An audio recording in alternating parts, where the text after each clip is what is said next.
Bonjour tout le monde, ici Anthony de chez Alias Entrepreneur et bienvenue aux Découvertes pour Entrepreneurs. J'aimerais remercier nos partenaires, c'est-à-dire le MEIE, le ministère de l'Économie, de l'Innovation et de l'Énergie, bien sûr mon programme Persévérance, InfoBref, le réseau Mentorat, un réseau de mentors partout au Québec, le CETEC, le Centre de transfert des entreprises du Québec et bien sûr mon commerce en ligne. Je vous invite aussi à écouter le podcast InfoBref qui a lieu à tous les matins. En 5 minutes, vous allez avoir l'essentiel de l'actualité. Si vous aimez notre contenu, je vous invite à vous abonner à notre infolette qui est envoyée à tous les lundis matins où est-ce qu'on envoie des trucs et astuces pour vous aider dans votre entreprise. Et puis, je vous invite à faire un petit like, un partage. Chaque petit geste que vous faites envers notre podcast, ça nous aide à être vus, à sortir dans les algorithmes, à aller chercher plus d'audience et bien sûr, à aller chercher des partenaires pour continuer à faire ce contenu gratuit semaine après semaine. Sur ça, je vous souhaite une bonne écoute. Bonjour Patrick, comment ça va? Bonjour Anthony, ça va super bien et toi? Ça va bien. Je suis vraiment content de parler avec toi d'Infolette parce que dans les deux cas, on a un de nos grosses, gros, gros, grosses valeurs dans notre entreprise. En fait, notre média est basé principalement sur l'infolette. Puis, tu as développé une super de belle expérience. Moi, j'adore lire ton infolette presque à tous les matins sur l'essentiel de l'actualité. Où est-ce qu'en 5 minutes, j'ai vraiment tout ce que je dois savoir du côté professionnel surtout et tous mes enjeux entrepreneuriales. Puis, j'aimerais voir avec toi pourquoi tu aimerais nous parler d'infolette aujourd'hui. Bah, écoute, les infolettres, je connais ça depuis un petit moment parce que je calculais et ça fait presque 30 ans que je m'intéresse à ça.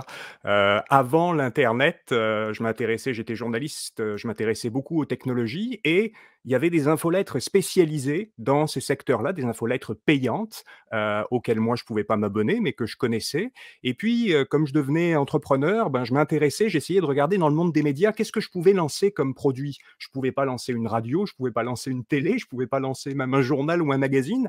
Ah, une infolettre, par contre, ça coûtait pas trop cher. Et c'est à partir de ça, cette envie entrepreneuriale qui m'a intéressé à ça. Puis à ce moment-là, il y avait des infolettres papier, il y a eu des infolettres fax dans les semaines, dans les années suivantes, même au Québec, le grenier aux nouvelles dans le secteur des communications, qui maintenant existe toujours sous forme d'infolettres et de sites web. Et puis après ça, bah, au début du web, je suis tombé dans les infolettres. En fait, au tout début d'internet, j'en ai lancé une en 1995 qui était une des premières infolettres en français. Et à ce moment-là, il n'y avait pas d'image, c'était juste du texte. Donc quand on voulait faire des images, il fallait mettre des caractères un peu partout. Et depuis, j'en ai fait plusieurs. Donc la première, c'était Branchez-vous, qui après ça est devenu un portail, un réseau publicitaire. J'en ai fait une deuxième quand j'ai lancé Tap Times, un média aux États-Unis sur les tablettes. Là aussi, je suis parti avec une infolettre qui était vraiment le cœur. Et puis, c'est à nouveau là-dessus que je travaille quand je me suis relancé dans les médias il y a 3 ans avec InfoBref. Là, c'est vraiment le cœur du produit, alors que dans les deux autres cas, c'était plutôt une façon de démarrer. Et puis, en même temps, je regarde toute l'évolution de ça. Alors, je n'utilise pas l'infolettre d'une façon purement marketing, donc j'ai une perspective d'éditeur qui est différente de celle de la très grande majorité des gens qui nous écoutent et puis qui peuvent être intéressés à ça. Mais je pense que j'ai eu quelques expériences qui peuvent peut-être profiter et qui sont applicables de façon plus générale pour les gens qui veulent utiliser le courriel et plus particulièrement les infolettres pour faire leur promotion. Puis de ce côté-là, on se rejoint beaucoup, Patrick, parce que de notre côté, chez Alias, l'infolette, c'est vraiment une infolette de contenu. C'est une infolette où est-ce qu'on donne beaucoup de valeur, qu'on donne des trucs et astuces pour les entrepreneurs et c'est pas une infolette de marketing pour pousser des produits. Puis on verra un petit peu plus tard, mais je crois aussi que comme entreprise, l'infolette peut aussi servir comme canal de communication, mais on va le voir un petit peu plus tard comment l'utiliser dans notre entreprise. Mais avant, j'ai une question pour toi. Il y a 30 ans, c'était des infolettes imprimées. Moi, j'ai malheureusement pas connu ça beaucoup. Là. J'en reçois quelques-unes qui sont non sollicitées dans ma boîte courriel. Pas dans ma boîte courriel, dans mon courrier postal. Mais à l'époque, ça devait coûter une fortune aux entreprises envoyer des imprimés de lettres à des. Hey, ça. Alors, ce qui se passe, c'est que l'infolettre, au départ, n'était pas, et c'est drôle parce que tu utilises le terme infolettre comme si c'était au départ un outil de marketing, de communication. Ça n'était pas le cas. Au départ, les infolettres étaient des médias professionnels, B2B, spécialisés, vendus avec de l'information purement exclusive dans des secteurs qui étaient très pointus, des secteurs comme les télécommunications, l'énergie, et donc qui étaient vendus très cher à des entreprises. à des entreprises clientes qui avaient besoin de cette information pour des raisons stratégiques et des raisons d'affaires. Par la suite, les infolettres sont devenues un outil de communication marketing pour des entreprises parce qu'ils ont vu le format et qu'ils pouvaient s'approprier eux-mêmes un média. Et d'ailleurs, moi, ma première entreprise que j'ai partie, elle s'appelait Corpo Média. C'était de faire des médias pour les entreprises. Et ce que je faisais, c'était des infolettres papier pour les entreprises. J'en ai fait quelques-unes, mais c'était dans le domaine B2B essentiellement. Donc, pour répondre à ta question, il n'était pas question d'envoyer une infolettre à l'univers, surtout dans des produits de consommation. Par contre, pour du B2B, à haute valeur ajoutée, avec des produits et des services très chers, et où par contre le cycle d'achat et de réflexion était très long et où on voulait toucher la tête des entreprises, ou en tout cas des conseillers près de la tête des entreprises, là, c'était un outil qui valait la peine de faire l'investissement en papier et en envoi.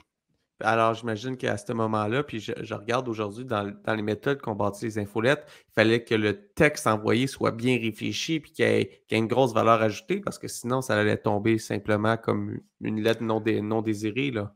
Absolument. Et d'ailleurs, c'est ça, c'est le terme info va avec lettre. Donc la valeur d'information est consubstantielle, je dirais, au produit tel qu'il a été conçu. Donc, c'est pas une circulaire, c'est pas un magazine orienté sur le lifestyle. C'était au départ, évidemment, les choses évoluent et les frontières sont maintenant plus floues et on peut s'adapter. Mais au départ, c'était vraiment une valeur d'information assez stratégique ou de conseils, mais dans des domaines très, très pointus qu'on voulait donner effectivement auxquels on a envoyé cela.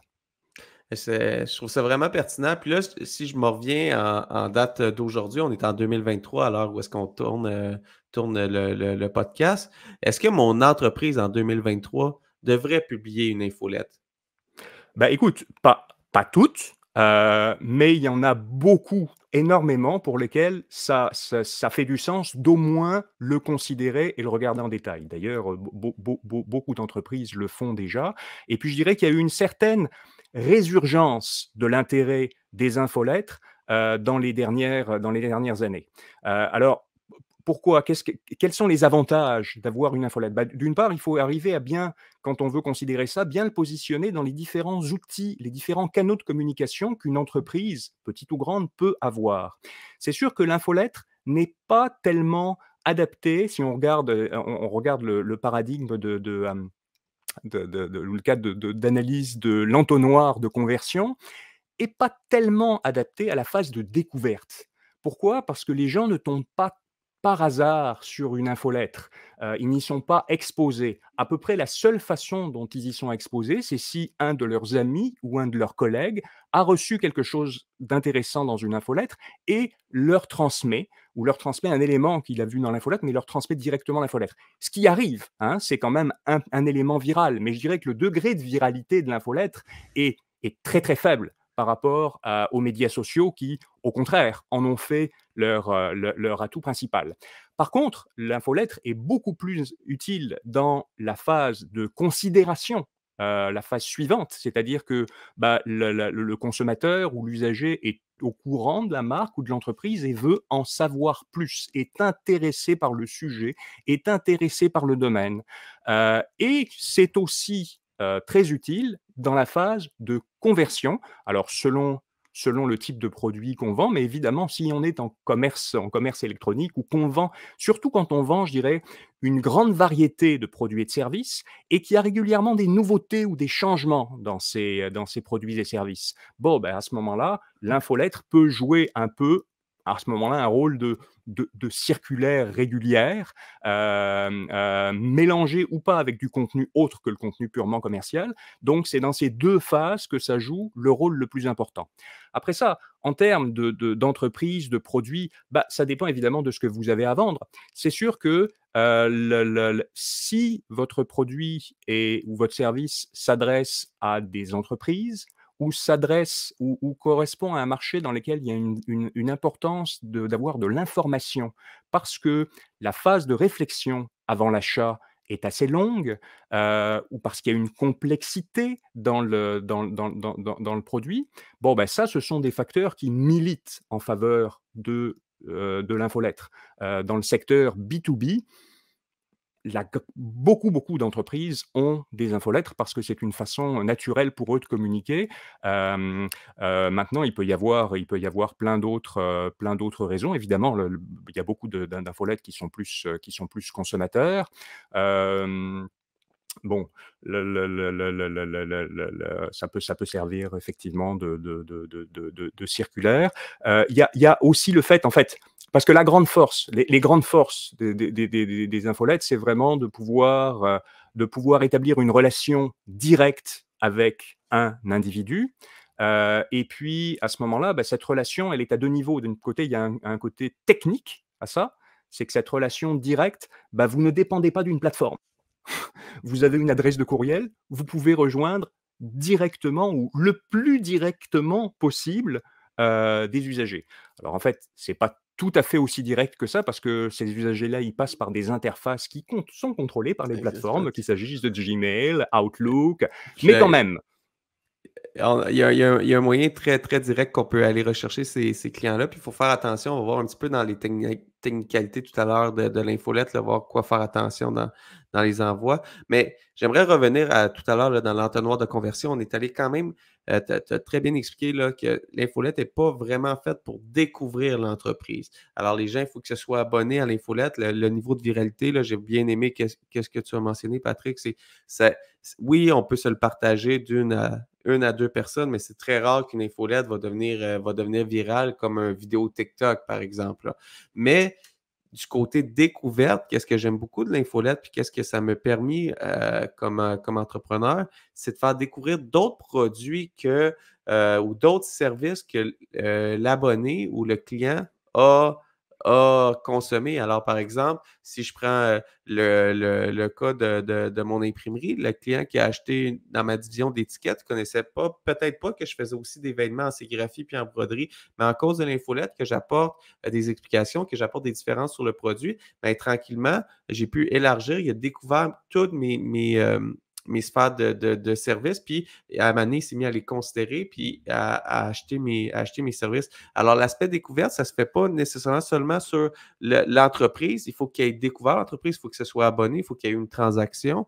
Mais une fois qu'il est abonné pour une chose qui s'est abonné, ben, il peut découvrir l'ensemble de ce qu'on fait, puis ça devient une grosse valeur ajoutée parce que, comme tu as mentionné, c'est une connexion directe avec cet individu-là, là.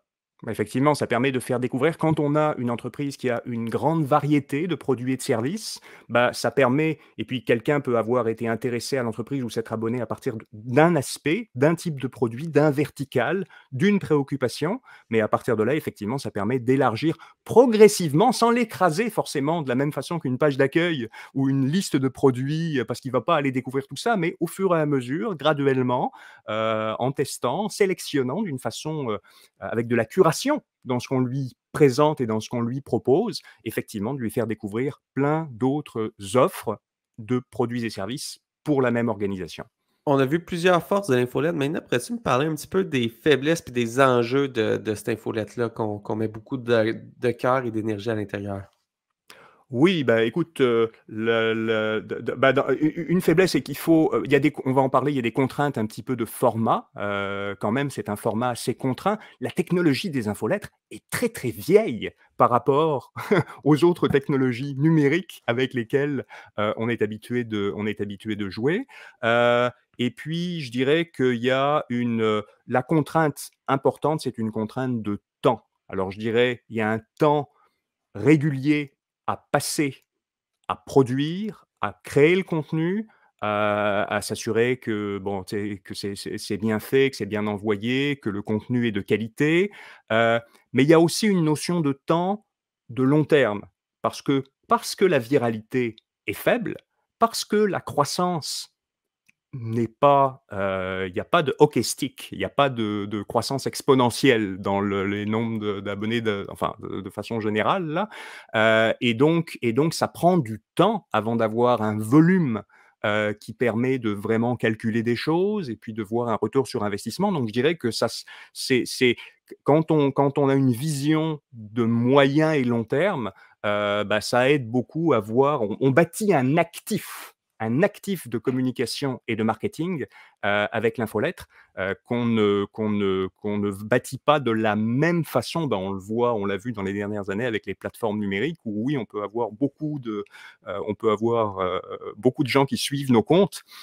Mais après ça, les algorithmes font en sorte qu'ils veulent déprécier cette valeur-là pour faire en sorte que ce soit chaque pièce de contenu qui soit en concurrence avec les autres pièces de contenu. Et donc, il faut recommencer la bataille à chaque fois. Dans une infolettre, c'est pas tout à fait ça. On bâtit une audience, un auditoire qu'il faut quand même cultiver.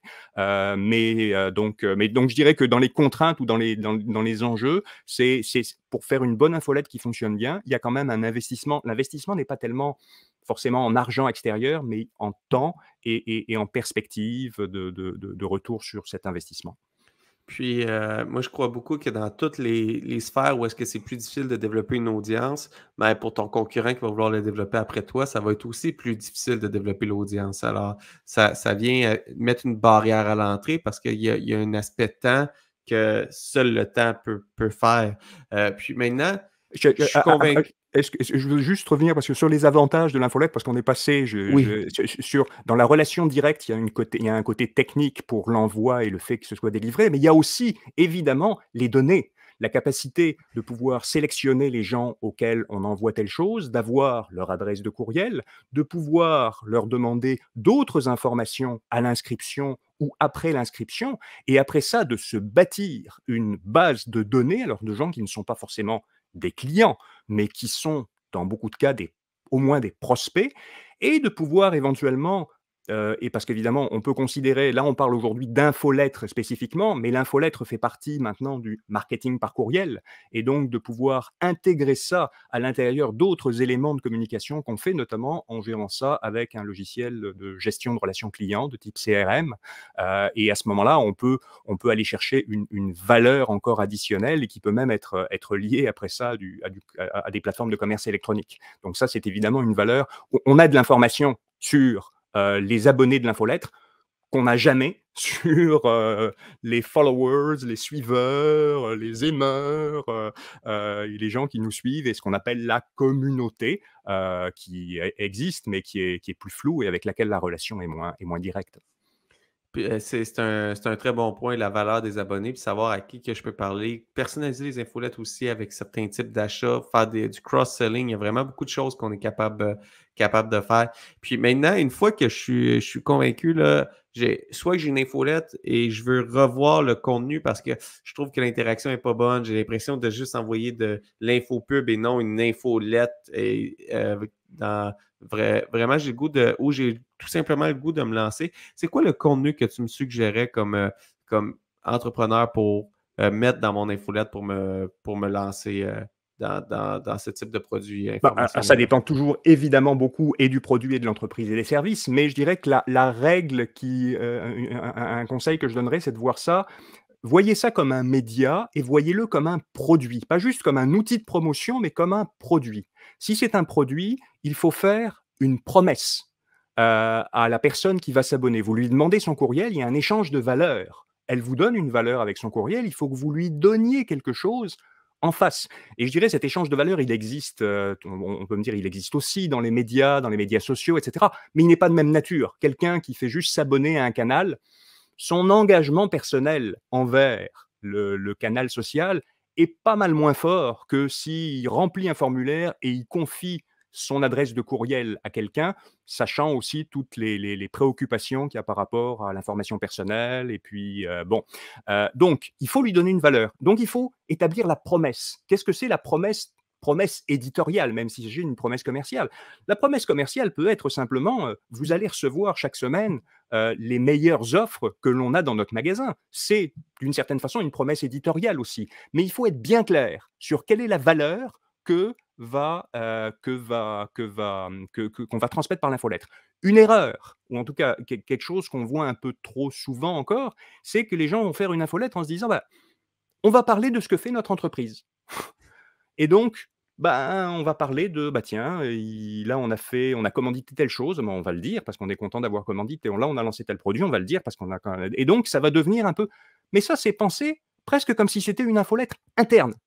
Et donc Les gens qui vont lire ça, bah, ça va être qui vont vraiment s'abonner et qui vont le lire, bah, ça va être les clients, enfin pas les clients, mais les employés, les fournisseurs qui veulent se tenir au courant et puis garder une relation, heu certains clients, mais vraiment les clients qui vraiment vous ont, la marque tatouée sur le cœur et qui nous représentent quand même habituellement une petite minorité et puis les concurrents qui veulent savoir ce que vous faites et garder un œil sur vous.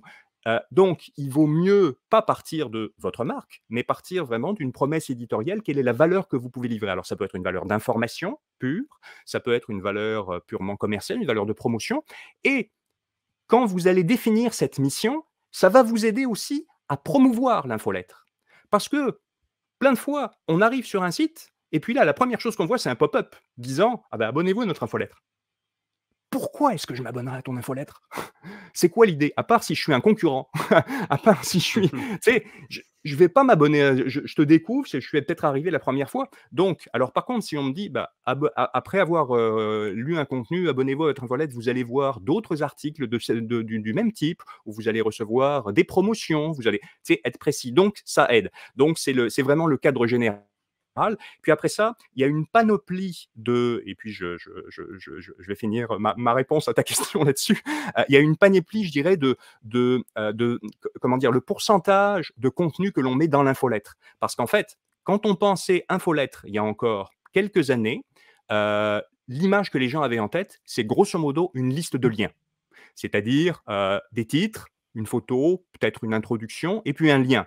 Alors un peu comme une page d'accueil de sites de nouvelles ou de sites magazines et l'idée était, ben, on envoie une infolettre pour promouvoir, pour amener des gens vers notre site. Évidemment, cet élément reste là, mais il faut bien comprendre que quand on considère ça comme ça, ben, l'infolettre, elle ressemble beaucoup à une publicité pour le site. Or, qui veut recevoir des publicités? Ça arrive. Il y a des gens qui lisent les circulaires. Il y a une valeur parce qu'il y a une valeur au fait d'offrir des promotions et puis des rabais et puis d'avoir accès à ces rabais et des gens sont intéressés. Mais beaucoup de gens vont chercher autre chose. Ils vont chercher de l'information, ils vont chercher du conseil et donc il faut regarder, bah, qu'est-ce qu'on peut mettre dans l'infolettre? Et donc il y a un continuum maintenant entre, d'un côté, les gens qui gardent, c'est-à-dire toujours cette idée de, bah, l'infolettre, c'est une publicité pour le site, et donc l'essentiel du contenu est sur le site. L'infolettre sert juste à amener du trafic sur le site et à montrer des éléments pour et l'autre extrême qui est revenu en fait à l'origine des infolettres dont je te parlais tout à l'heure, qui étaient des infolettres purement éditoriales, qui étaient des infolettres, il y avait pas de web, il n'était pas question de cliquer et donc dans lequel tout le contenu est dans l'infolettre et puis ça va alors, ça c'est un autre extrême.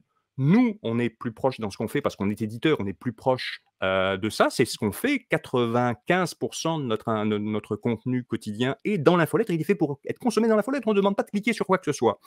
Ce que vous faites avec Alias est proche de ça, mais pas tout à fait. Vous avez beaucoup de contenu dans l'infolettre, mais sur chaque élément, habituellement, à moins que je me trompe, vous avez un lien pour aller plus loin, avoir un complément, avoir un élément. Donc et puis il y a une gradation comme ça, donc le dosage de qu'est-ce qu'on doit mettre dans l'infolette, qu'est-ce qu'on met hors de l'infolette, bah, ça dépend beaucoup après ça de l'attente que l'on a, mais il y a une réflexion à avoir. Puis ça va dans l'analyse des données. Quand on parlait tout à l'heure qu'on récolte beaucoup de données, nous, on s'est rendu compte qu'en raccourcissant l'infolette, en mettant les valeurs ajoutées, les gens lisaient plus l'infolette. Puis parfois, c'est un sujet, ah, ça, j'ai vraiment le goût d'aller plus loin. Alors, on met l'essentiel que tu dois savoir pour avoir la base de l'information de cet article-là.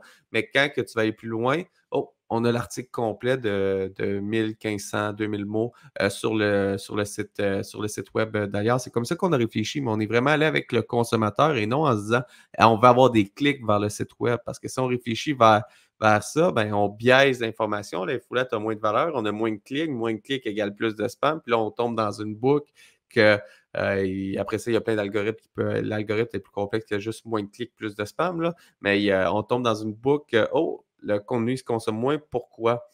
Puis, et votre infolettre a aussi quelque chose d'intéressant qui est relativement, pas unique, mais qui est relativement rare, mais qui est aussi une tendance qui s'est développée, c'est d'avoir un seul sujet. C'est-à-dire que, bon, il peut y avoir des compléments, mais de façon générale, vous avez une infolettre, un sujet. Et ça, c'est quelque chose qui n'existait pas tellement avant, mais qui s'est plus développé, notamment au niveau éditorial. Il y a une plateforme qui est pas destinée aux marques, qui est destinée plus aux journalistes et aux rédacteurs et aux auteurs, qui s'appelle Substack, qui a pas mal de succès aux États-Unis, qui leur permet notamment de vendre des contenus via des abonnements et qui est orienté, il y a beaucoup de gens qui font ça maintenant, c'est une édition de l'infolettre égale un sujet et dans ce cas-là, ça fait plus de sens d'avoir presque tout le texte ou une bonne partie du contenu qui est à l'intérieur d'une seule édition. Puis là, maintenant, quand je parle d'infolette, surtout avec mes collègues entrepreneurs, là, la première question qui vient, c'est toujours il faut mettre des images, il faut mettre des images, c'est les images qui parlent. J'aimerais savoir un petit peu ton expérience de ce côté-là. Là. C'est quoi qu'il faut penser quand on parle de design dans une infolette? Moi, j'adore les designs vierges, noirs écrits sur blanc pour mes envois. Mais j'aimerais ça avoir un petit peu ton point de vue de ce côté-là. Bah, c'est-à-dire que l'infolettre est, à ma connaissance, un des seuls médias où c'est vraiment difficile de se passer de texte. Vous pouvez avoir d'autres choses que du texte, mais c'est difficile de ne pas en avoir du tout. Il existe très certainement des infolettres qui sont exclusivement en images, mais pour des raisons de lisibilité, des raisons techniques, euh, il faut que vous ayez des éléments textuel. Donc ça, c'est déjà un élément à prendre en compte. À partir du moment où il y a un élément textuel, bah, il y a quelque chose qui est extrêmement important, c'est la lisibilité. La lisibilité, ça ne veut pas dire qu'on peut lire quelque chose. La lisibilité, ça veut dire que on donne envie aux gens de lire quelque chose et que s'ils ont commencé à faire l'effort de lire des premiers mots, ils ont envie de continuer. Et ça, c'est très important et c'est quelque chose auquel souvent, les designers sont moins sensibles. La plupart des gens qui vont faire du design, du visuel, oui, bien sûr, peuvent avoir des notions où ils travaillent avec la typographie, mais ils ont l'habitude de jouer avec des titres, avec des accroches, mais un peu moins dans quelque chose qui est du flux, quelque chose où on a fini une phrase et puis il faudrait qu'on encourage la personne à lire la suivante. Et puis, donc, il y a plein d'éléments au niveau de la taille, sachant aussi qu'on a des contraintes techniques hein, et qu'on contrôle. On a beaucoup moins de choix et on dépend beaucoup plus des plateformes sur lesquelles les gens vont consulter l'infolette que sur le web. Sur le web, on peut avoir pour une même taille d'écran et une même résolution d'écran des expériences quand même très très uniformes ou très similaires d'un furteur à l'autre, d'un type d'ordinateur à l'autre. Alors que avec les infolettres, si la personne lit ça sur Gmail ou sur Apple Mail ou sur Outlook ou dans Yahoo, et puis même sur Outlook, si elle le lit sur son application, sur son ordinateur, sur son application, sur son téléphone ou dans Outlook.com, elle va Ou avoir des dépendamment de la expériences version. différentes. Je Et rajouterais donc, dépendamment de la version. alors, bon, ben moi, au départ, je suis un journaliste, je suis un rédacteur, donc et puis je fais du contenu essentiellement textuel. Il n'y a pas que ça, évidemment, la partie image est importante, mais bon, donc soignez bien le texte, sa présentation, sa lisibilité. Au niveau, après ça, bah, texte, image et appel au clic, ce sont, je dirais, 3 éléments dont il faut bien penser le dosage. Les images, oui, sont importantes. Et puis après ça, il y a des gens qui sont très sensibles, qui veulent de l'image et qui vont trouver drabe, qui ne vont pas l'ouvrir ou qui vont pas s'il n'y a pas d'image. Il y en a d'autres qui viennent juste chercher de l'information. Bon, bah, il faut trouver un peu un équilibre, essayer de poser des questions et puis faire des tests.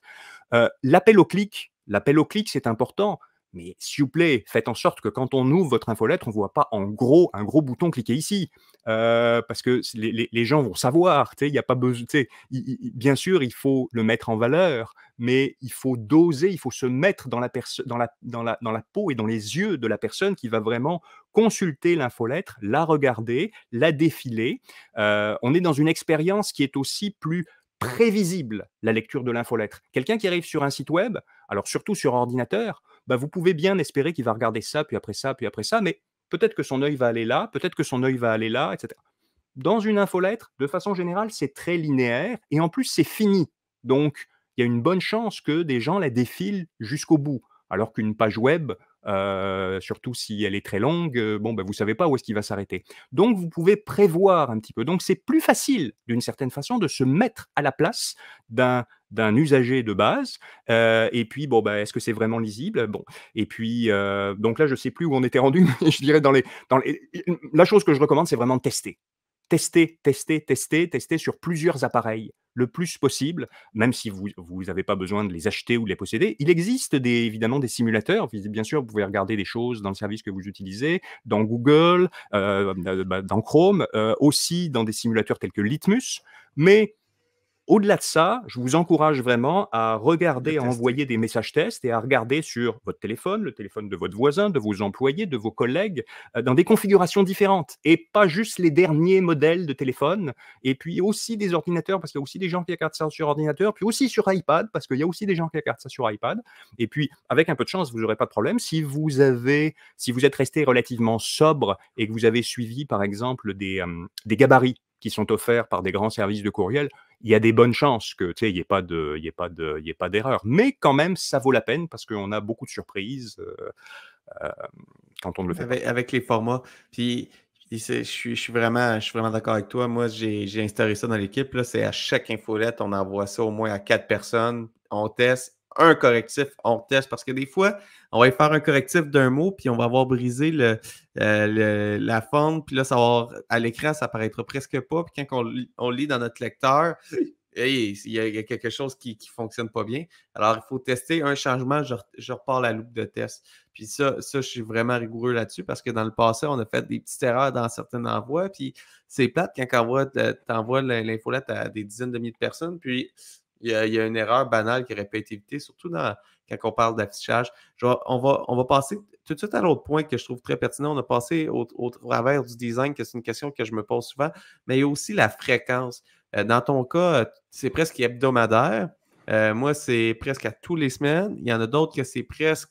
Est-ce que je pourrais avoir une infolette une fois par mois? Vraiment, du côté fréquence, là, c'est quoi qui est suggéré? Puis selon ton expérience, c'est quoi qui est bon pour créer une audience, là? Moi, j'aurais tendance à dire: faites la fréquence la plus, il vaut mieux l'envoyer moins souvent, heu et donner vraiment une bonne valeur, à la personne. Ce que vous voulez, c'est que la personne l'ouvre et qu'elle ait une vraiment bonne expérience, c'est-à-dire qu'elle trouve quelque chose d'intéressant, de gratifiant, qu'il s'agisse de contenu, qu'il s'agisse d'aubaine, qu'il s'agisse de qu'elle trouve ça et qu'après ça, elle ferme votre infolettre et que ce soit clair dans sa tête que la prochaine que vous allez lui envoyer, elle va l'ouvrir aussi. Pourquoi? Parce que chaque fois que vous envoyez une infolettre, ce que vous faites, c'est que vous donnez à votre abonné l'occasion de se désabonner ou de ne pas être, je dirais, enchanté par le contenu que vous lui fournissez et que donc la prochaine fois que vous allez lui envoyer une bon, bah, il va peut-être l'ouvrir, peut-être pas, ça dépend et à ce moment-là, vous risquez de devoir tout miser sur le titre, le sujet, pour avoir le sujet le plus attrayant possible, pour essayer d'avoir du clic et puis qu'il ouvre votre infolettre et puis à ce moment-là, bah, vous allez vous retrouver un peu dans une logique de clickbait et puis plus vous allez faire ça, plus vous risquez de le décevoir quand il va avoir ouvert par rapport à la promesse que vous lui avez faite. Donc pas trop souvent. Maintenant, bon, nous on le fait, on est quotidien. Info Bref, c'est quotidien. Bah, quand j'ai lancé Info Bref il y a un peu moins de 3 ans, j'ai fait une erreur. Je l'ai envoyé 2 fois par jour. C'était matin et fin d'après-midi. On l'a pas vu tout de suite parce que il y a des gens qui aimaient ça. C'était des, tu sais, ils nous ont dit: «Ah oui, c'est bien, on a l'information plus rapidement», et cetera. Mais au bout d'un moment, c'était trop. Bon et pourtant on est un média d'information, tu sais, on pourrait se dire on a une justification, il y a de l'actualité tout le temps et puis Twitter, ça il y a de nouveaux titres à chaque seconde. Donc on pourrait se dire, pourquoi pas plus souvent? Mais non, je pense qu'une fois par jour, c'est une discipline et bon et c'est le plus que vous pouvez faire donc pas trop souvent. I que vous ayez vraiment une valeur, sans avoir une infolette non plus qui est extraordinairement longue. Si vous avez 20 éléments à l'intérieur d'une infolette, c'est peut-être trop. Donc, c'est peut-être La soit c'est à séparer. l'envoyer plus souvent, soit c'est peut-être d'être plus sélectif dans, c'est pas parce que votre entreprise a fait quelque chose, depuis le dernier envoi de l'infolettre, que ça va forcément intéresser la personne qui reçoit l'infolettre au moment où, elle va la recevoir. Puis, c'est un vraiment bon point. Puis, on revient, on teste, on valide avec les données. L'infolette, c'est quelque chose qu'on peut aller chercher beaucoup de données, puis on est capable d'aller valider, faire des correctifs dans le temps. Mais pour valider, il faut faire des tests, il faut en envoyer. Alors, il faut commencer à quelque part pour pouvoir s'améliorer dans le temps. Puis là, ça nous apporte à quel indicateur de performance qu'il faut surveiller, parce que si je veux m'améliorer dans le temps, il faut que je sache, OK, c'est quoi que je regarde comme données de mon infolette. Bon, bah, écoute, avec les infolettes, en fait, il y a 3 indicateurs de base qui sont habituellement, je dirais directement liés à l'infolettre, qui sont, bah, il y a le nombre des envois, le nombre des ouvertures et le nombre des clics. Et puis à partir de ça, ben, le nombre des envois livrés, parce qu'évidemment, la livrabilité, la délivrabilité est un enjeu. Tu sais, c'est quelque chose à vérifier. Il y a toujours des adresses qui se perdent, des adresses qui ont été mal rentrées, donc c'est quelque chose à vérifier. Mais normalement, la délivrabilité devrait être importante. Après ça, les taux d'ouverture, l'ouverture, c'est-à-dire vous pouvez calculer après ça un taux d'ouverture. Ça, c'est extraordinairement important parce que si vous l'envoyez mais qu'elle n'est pas ouverte, ben, c'est un problème. Alors ça, surveillez notamment l'évolution du taux d'ouverture dans le temps. Il serait assez normal qu'il y ait une petite érosion du taux d'ouverture. Évidemment, la première fois qu'on reçoit une nouvelle infolettre à laquelle on s'est abonné, bah, l'inscription est relativement récente. Il y a des chances qu'on s'en souvienne. Il y avait une raison pour laquelle on s'est abonné et donc on va être plutôt ouvert et intéressé. Maintenant, si on n'est pas super satisfait par la première infolette, c'est possible qu'on n'ouvre pas la deuxième. Donc, c'est normal d'avoir une certaine érosion, mais il ne faut pas que ce soit une chute. Vous pouvez voir des problèmes techniques liés à ça ou parce que votre contenu n'est pas bon, ça peut être un indice. Et puis après ça, évidemment, les clics. Alors, le taux de clic, ça va dépendre de la mission de votre infolettre. Encore une fois, si votre infolettre, c'est une infolettre, je dirais, vitrine pour des contenus sur le web ou des transactions sur le web, évidemment, l'importance du nombre de clics et de taux de clic est important. Par contre, pensez à une chose, c'est que dans une infolettre, chaque clic, chaque lien que vous offrez est concurrent d'un autre. Ce que je veux dire par là, c'est que si quelqu'un a cliqué une fois dans votre infolettre, dans une édition, ça n'est pas évident qu'il va revenir après dans l'infolettre pour lire la suite de l'infolettre. Parce que vous allez l'avoir amené dans votre site, ce qui est peut-être tout à fait légitime et votre objectif premier. Mais ça veut dire que ce qui est après dans l'infolette sera peut-être perdu. Parce que ça, vous n'avez pas vraiment de façon de savoir jusqu'où les gens ont lu votre infolettre. Donc, bien penser dans le dosage de ce que vous faites en termes de clics. Maintenant, alors, il y a ces éléments-là et puis bien sûr, il y a plein de métriques qui sont disponibles sur le site vers lequel vous pointez vos liens à partir de l'infolettre avec des codes UTM, ou même parfois simplement savoir, en fonction de c'est sûr que si vous envoyez une infolettre à tel jour, il y a des bonnes chances que la grande majorité du trafic que va vous amener l'infolettre va être dans le jour ouvrable ou les 2 jours ouvrables suivant l'envoi. Évidemment, il y a toujours des ouvertures tardives, mais quand même, ça va vous donner une bonne idée. Alors, une chose importante par contre à savoir pour les gens qui regardent ces éléments de métrique, c'est que malheureusement, il y en a plusieurs qui sont de moins en moins fiables. Le premier auquel penser, c'est le taux d'ouverture. Il y a eu des changements il y a à peu près maintenant 2 ans. Alors, c'était iOS 14, je pense, mais ça n'est pas entré en vigueur tout de suite. Mais Apple Mail fait en sorte qu'il préouvre automatiquement à peu près tous les messages qui leur sont envoyés. Or, Apple Mail sur les appareils mobiles représente un pourcentage très important des ouvertures. Alors, ça peut varier selon les cas, mais ça peut être de l'ordre de 30 à 45% du total des ouvertures. Maintenant, elles sont, pour ce qu'on sait, toutes ouvertes par défaut. Donc, ce sont des fausses ouvertures. Nous, on l'a vu dans nos statistiques quand ça a été, quand c'est entré en vigueur, notre taux d'ouverture est miraculeusement passé de 50 à 55%, grosso modo. Mais nous, ça n'a pas été un impact énorme parce qu'on avait déjà un très fort taux d'ouverture. Mais les taux d'ouverture moyens sont plus bas, donc évidemment, l'impact de ça, qui fausse, est important. Alors, vous pouvez... alors, ça c'est un élément. Et vous avez aussi, à l'inverse, par contre, certains logiciels, notamment certaines applications de Outlook, dans lesquelles parfois vous avez des usagers qui vont voir le contenu de l'infolettre, mais le pixel qui mesure l'ouverture ne va pas être appelé. Et là, c'est une ouverture qui existe, mais que vous ne mesurez pas. Il y en a beaucoup moins dans ce sens-là que dans l'autre sens, malheureusement, mais ça, c'est un élément à savoir. Maintenant, il y a aussi, au niveau des clics, et là, le problème qu'on a, c'est beaucoup les logiciels antipourriels. Les filtres antipourriels. Vous avez des filtres antipourriels qui, pour exercer un meilleur contrôle et une surveillance sur les contenus, ils cliquent automatiquement sur des liens dans les infolettres. Et donc, ça vient aussi fausser des chiffres. Alors moi, ce que je vous suggère par rapport à ça, évidemment, c'est de pouvoir, si vous suivez de façon assez régulière vos taux d'ouverture ou de bah, vous êtes capable de déceler que si là, d'une semaine à l'autre, alors que le contenu est à peu près le même et qu'il y a pas d'autres tu sais, il y a un changement et puis ça monte ou ça baisse de façon importante, bah, là, vous pouvez contrôler et puis être capable de faire des calculs pour essayer d'estimer. Mais ça fait partie des choses à suivre. Et là, il va y avoir un nouveau changement avec iOS 17 où Apple va encore faire un mauvais coup, où ils vont, alors on ne sait pas exactement de quelle façon ça va se passer exactement, mais ils vont contrôler, même enlever les codes après les liens. Donc les liens qui vont être ouverts dans une interface d'Apple, d'Apple d'iOS, de ce qu'on comprend, c'est qu'un certain nombre de codes vont être enlevés de l'URL. Alors on ne sait pas, enfin moi je ne sais pas jusqu'à quel point ça va affecter les codes de type UTM. Il est possible que ça les affecte. Ce qu'on comprend, c'est que je dirais l'ennemi principal de Apple, c'est plutôt Facebook.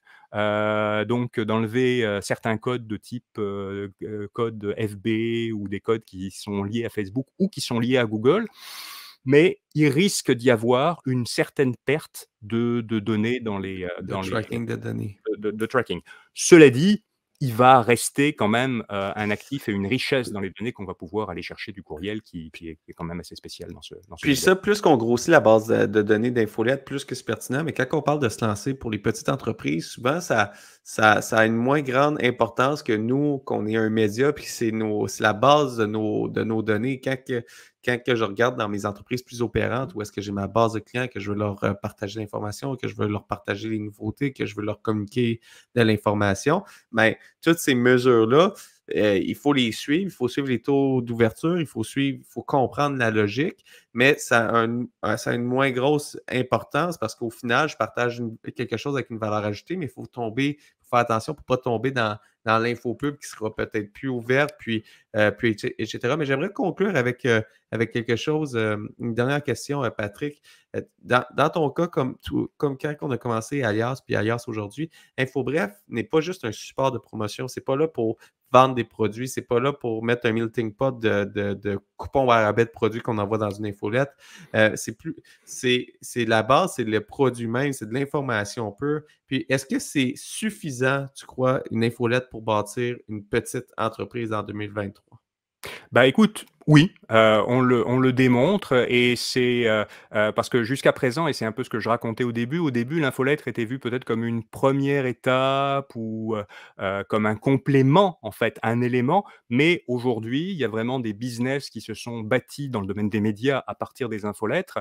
Nous, on s'inspire modestement, évidemment, de façon, beaucoup plus petite et puis, sans les mêmes ressources, mais d'exemples de succès aux États-Unis comme Morning Brew, The Hustle, Axios, qui a bâti un média à partir de ça. Et puis, nous, on se focalise vraiment là-dessus. Donc, on résume l'essentiel des nouvelles, mais vraiment dans une expérience finie à l'intérieur de l'infolettre, à l'intérieur du courriel lui-même, pour donner une valeur qui soit. Notre promesse est claire et j'espère que on la livre. En tout cas, c'est ce que nos maintenant 18 000 abonnés semblent nous dire.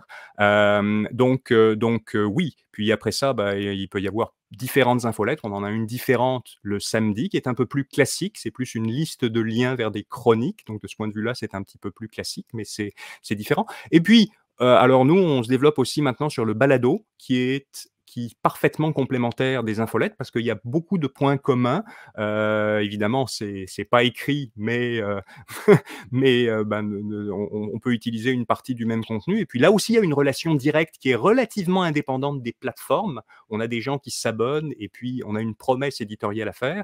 Et puis, bah, nous, avec ça, ce qu'on voit aussi, c'est le degré d'attention que les gens portent à la lecture de l'infolettre. Et ça se traduit par d'excellents taux de clics et pour les publicités, puisque nous, on n'a pratiquement pas de liens éditoriaux dans nos infolettres. Donc, par contre, quand il y a un commanditaire ou une publicité, ah bah, c'est elle qui bénéficie de tout l'impact et donc on a des très très bons résultats et c'est ce qu'on voit avec nos commanditaires et les annonceurs qu'on commence à démarcher avec lesquels on fait beaucoup plus d'affaires depuis quelques mois maintenant qu'on a atteint une masse critique quand même significative. Écoute, je trouve ça vraiment inspirant, Patrick. Puis l'approche que tu as de l'infolette, que c'est pas une approche marketing pure, mais c'est plus une approche du consommateur, de bien comprendre ce média-là. J'ai vraiment adoré la discussion que j'ai eue avec toi, Patrick. Puis je vais réviser aussi dans d'autres entreprises que je fais partie, la méthode que j'ai envoyé les infolettes pour vraiment, je me mettais beaucoup de pression à vouloir développer une offre presque à toutes les semaines d'envoyer de l'information, mais avec la discussion que j'ai aujourd'hui, je vais vraiment plus axer sur l'importance de l'information que je communique, que la fréquence, puis m'assurer de respecter la promesse que l'interlocuteur s'attend de mon infolette. Alors, un gros merci, Patrick, pour j'allais dire Merci à tes toi. conseils, mais la discussion qu'on a eue, parce qu'il y a des conseils, mais c'était une discussion. Et puis, ça apporte un autre angle à l'infolette que j'ai vraiment adoré comme discussion. Puis pour ceux qui ne sont pas abonnés à InfoBref, je vous invite à vous abonner. Moi, je suis l'essentiel de l'actualité là, à tous les matins. Puis ça permet vraiment de rester à jour. Puis vous allez voir la promesse qui parle dans la discussion d'aujourd'hui. Il la respecte très bien dans son infolette. Alors, ça va vous donner un exemple d'une infolette très bien réussie. Alors, un gros merci, Patrick, pour cette discussion d'aujourd'hui. Merci à toi, ça a été un plaisir.